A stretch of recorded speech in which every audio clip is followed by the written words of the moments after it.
Soissons High Tech. Welcome to Las Vegas.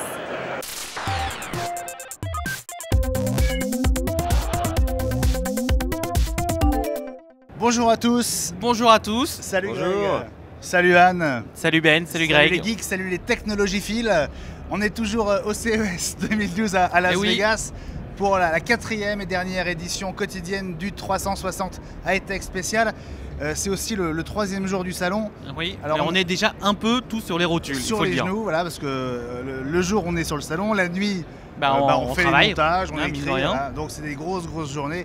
On va quand même pas se plaindre, on a beaucoup de chance d'être là à la découverte de nouveaux produits. Alors tout de suite on va rentrer dans le vif du sujet avec Polaroid. Exactement. Alors, sur un secteur que moi j'attendais pas en tout cas. Personne ne l'attendait puisque c'était une marque emblématique et du coup c'est Greg qui a découvert ce produit pour nous. Ce produit c'est un smartphone ou plutôt un photophone, donc Polaroid connu pour la photo évidemment. Donc a dévoilé un appareil photo qui fait aussi smartphone et qui a l'avantage d'avoir un capteur optique avec un zoom optique, enfin un capteur de 12 mégapixels avec un zoom optique. Donc vraiment comme un appareil photo numérique. Donc qui tourne sous Android et tout ça et qui sera disponible normalement APN phone, cette année. APN phone, c'est ça? Vous avez pu l'essayer ou vous l'avez juste vu de loin? On a pu jouer avec, entre guillemets, mais on n'a pas pu forcément analyser voir le la résultat, qualité de la photo. etc. Okay. Donc on attendra de le voir en vrai. Et c'est un appareil qu'on va voir en Europe ou c'est uniquement pour le marché américain? Normalement c'est prévu, sauf que là il annonce en TBA, donc c'est To Be Announced. Donc on ne saura malheureusement pas la date pour une sortie européenne. Alors moi je voudrais vous parler d'un sac à dos qui est vraiment top, qui s'appelle le Power Bag. C'est un sac à dos dans lequel il y a 4 branchements à l'intérieur. Il y a de l'USB, du micro USB, du mini USB et un connecteur Apple 30 broches. Forcément. Donc on peut brancher jusqu'à 4 appareils différents. D'accord. On charge le sac sur une prise électrique. Et là où ça devient très intelligent, c'est que le sac est capable d'analyser les appareils qui sont branchés et d'optimiser le flux d'énergie vers le ou les appareils qui sont à l'intérieur. C'est bien ça. Non, c'est vachement bien. Et du coup, ça veut dire que vraiment les 4 appareils pourront se brancher. On peut charger les 4 appareils en même temps de manière optimale dans le sac. En plus, il n'est pas horriblement cher, ça commence à 139 $, ce qui est, je trouve, hyper raisonnable par rapport au prix d'un bon sac à dos, puisqu'on est déjà autour de 100 € d'habitude. Et est-ce qu'il est beau? Non, parce que c'est quand même important. Il est noir comme beaucoup de sacs à dos, il n'est pas particulièrement beau, mais il est super pratique. Bon, ça va alors. Voilà, donc c'est le Power Bag. Par contre, on continue, parce que là, je suis pas à la bonne page en fait pour le. Donc pendant qu'il va chercher la page, on va continuer en fait sur ailleurs et donc sa fameuse pensée. Alors. Ailleurs ou Ailleurs plutôt. On dit ailleurs parce qu'on est aux États-Unis et même ils disent higher. Donc c'est pour dire. Donc ils ont une blague. On vous montrera des photos plus tard. On parle bien des Chinois là. On parle bien du constructeur chinois. Donc en fait ils ont 2 choses qu'ils ont annoncées. Le premier c'est l'iPad. La iPad, donc c'est vraiment un jeu de mots. On montrera des photos. À coup de hache. Voilà, c'est juste une tablette qui n'a rien à voir. Et à côté, ils veulent prouver qu'ils peuvent développer pas mal de nouvelles technologies et ils ont développé le Brainwaves.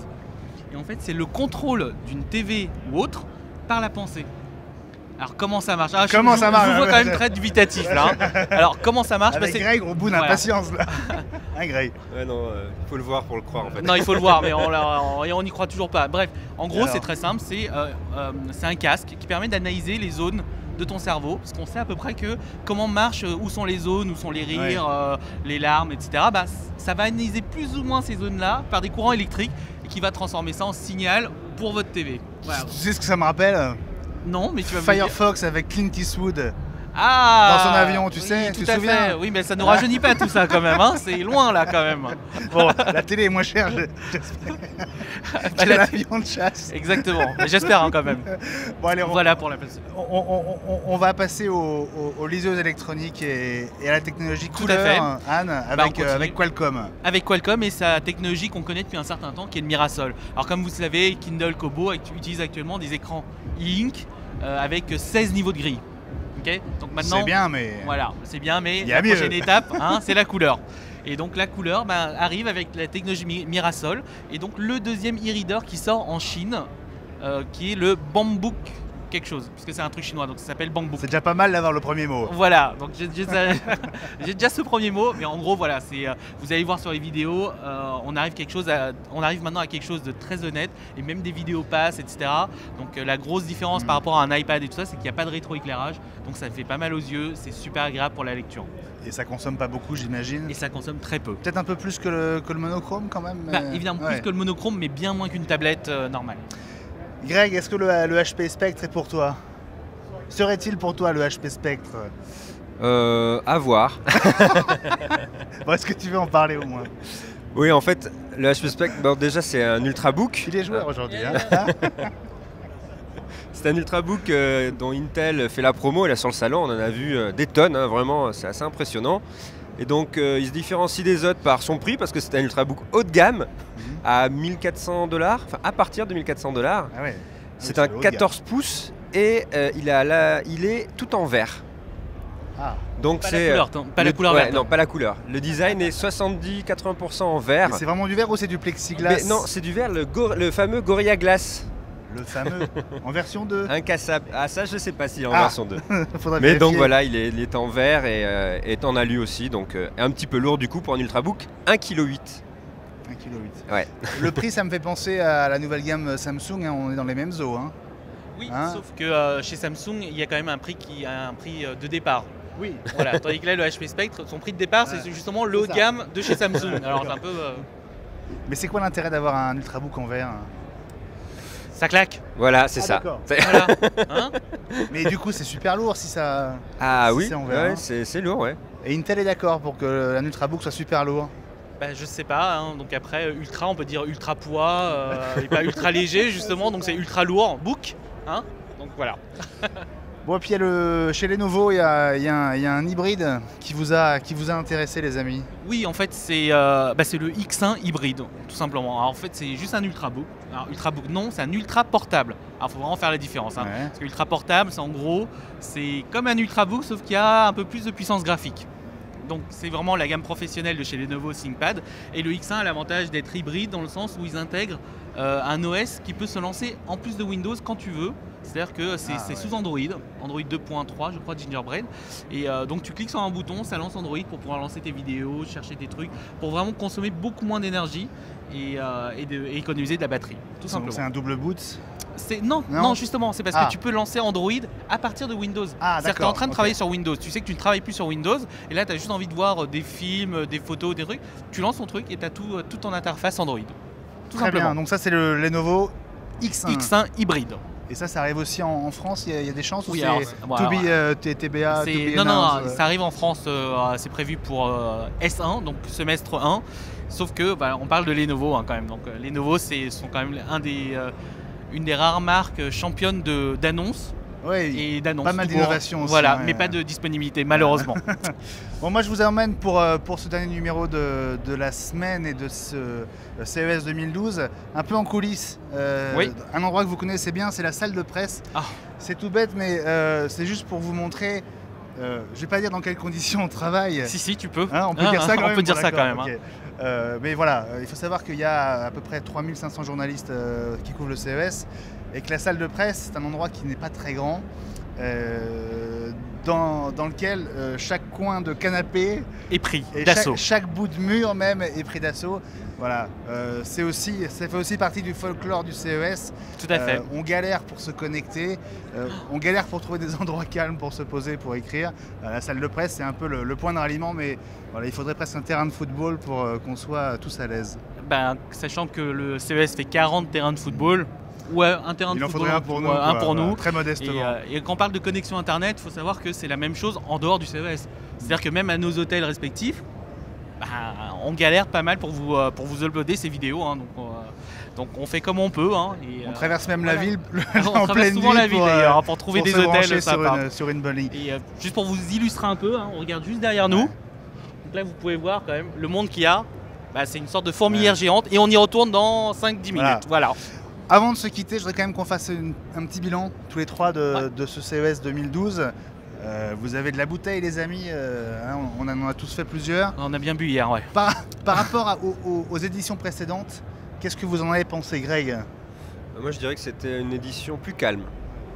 plus calme avec des annonces, mais pas l'annonce. La grosse annonce où tout le monde veut voir le produit, tout le monde se rue dessus. Il manquait ce petit quelque chose qu'on avait eu les années précédentes. Et donc, il faudra peut-être l'année prochaine maintenant. Bah oui, ça a bien confirmé ce qu'on disait lors de la première émission, tout simplement. Qui, suite aux conférences de presse, c'était un peu mou. On ne savait pas trop ce qui allait être vraiment annoncé. Et finalement, pas de surprise. On est en période d'évolution, donc dans le creux de la vague. Est-ce que c'est la suite logique du progrès? Il y a des moments un peu de palier, ou est-ce que c'est lié, à ton avis, à la crise, aux événements au Japon, en Thaïlande? Est-ce qu'il y a eu une année un petit peu de perdu là? Au niveau comment dire, de tout ce qui est recherche et développement, non, pas tant que ça finalement, parce que ça n'a pas tant impacté que ça les bureaux d'études. C'est vrai que par contre, les produits sortent pas après. Les produits sortent pas parce que les usines sont impactées. Et je pense aussi qu'il y a aussi un effet un peu de ras-le-bol. C'est-à-dire que depuis quelques années, on vit quelque chose d'assez formidable, à la fois formidable et à la fois non, qui est cette surenchère de la consommation. C'est-à-dire qu'on nous a amené les TV, puis du LED, puis de la 3D, puis du LED nano, et tout ça en quoi? En 4 ans, 4 ans d'innovation. Il y a saturation chez les donc au bout d'un moment, on se dit, ok, bon, ils vont nous sortir des trucs, donc ça sert à rien qu'on achète. Donc si ça sert à rien qu'on achète, forcément, ça investit moins. Voilà, donc il faut marquer des petits temps morts, voilà, exactement, pour mieux repartir. On le sent arriver, là on le voit avec la TV parce que c'est le domaine de prédilection des salons, mais ça va arriver aussi pour les smartphones. Je suis sûr qu'on va arriver à saturation tôt ou tard. Ah, voilà pour cette quotidienne du CES 2012 qu'on vous a proposé très modestement avec nos petits moyens. On a quand même tourné à plusieurs caméras, on a essayé de faire les choses bien. Mais le CES 2012, ça n'est pas fini en vidéo, puisque on se retrouve dans quelques heures. Ce sera ce soir, vendredi, de 19h à 20h. Vous serez là les amis, évidemment. Il y aura plein d'invités. Il y aura des représentants des constructeurs, il y aura des journalistes, des confrères à nous, des copains aussi, il y aura des analystes, il y aura aussi des revendeurs, des gens qui viennent au CES pour faire leurs courses et pour après vous proposer les accessoires, les gadgets que vous aurez envie d'acheter en complément de vos iPhones, de vos smartphones, de vos portables informatiques. Voilà, beaucoup d'invités. Une heure d'émission, ce sera en direct, c'est ce soir de 19h à 20h. Une émission qui sera diffusée à la fois sur le Journal du Geek, sur Technologique et aussi sur Dailymotion. Donc on vous donne rendez-vous et vous pourrez participer via Twitter avec un hashtag qui est le 360HT. Je vous précise juste un truc, on va faire l'émission qui va durer 1 heure et après le générique de fin, on va rester un quart d'heure de plus pour prendre toutes vos questions et voir tous les messages, en tout cas les principaux messages qui seront arrivés. Ce sera rien que pour vous. Voilà, donc à ce soir, 19h. À ce soir. Et à bientôt sur nos différents sites. Ciao de Las Vegas. Ciao. Ciao.